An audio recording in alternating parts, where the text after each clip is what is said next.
Bu kayf boru, odam o'g'li qarzga kirib ketdi, uyni sotish kerak borib qoldik. O'g'li kayfga kirib ketgan, otasi qilib o'tiribdi. Men bitta narsani tushunib yetdim. Mana odam sinib ketadi, odam bo'lmaysan, sen kayfga kirib ketding. Zo'r alkashlar ham odam bo'lib ketgan, shuni bilinglar. Kayfi o'sha ham bir qaysidir narkoman ham tashab, shu kayflarini tashab odam bo'lib ketganlarni ko'pini ko'rdim. Yaxshi bo'lib ketgan. Shu narsani perioddan o'tganidan keyin, katta pul ko'rgandan keyin bu ish qilmaydi, chunki shu perioddan o'tgan u.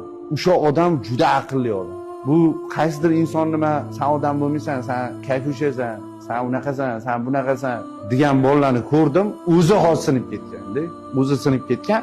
Ani kayf usha degan bolalari, kayf yurgan bolalar odam bo'lib ketdi. Allohdan so'ragan, tavbasini qilgan, qilib qo'ygan ishdan afsuslanib, endi yoshlik qilib qo'ygan, to'g'ri yo'lga kirib ketgan, hozir millionerda ko'p. Men taniyman. U o'zidan o'zi millioner bo'lib qolmagan, qanaqadir qiyinchiliklardan perioddan o'tib chiqqanda. Shuning uchun qaysidir odamni sen odam bo'lmaysan, bo'lmasaganda, u Alloh bersa, banda eplolmay qoladi.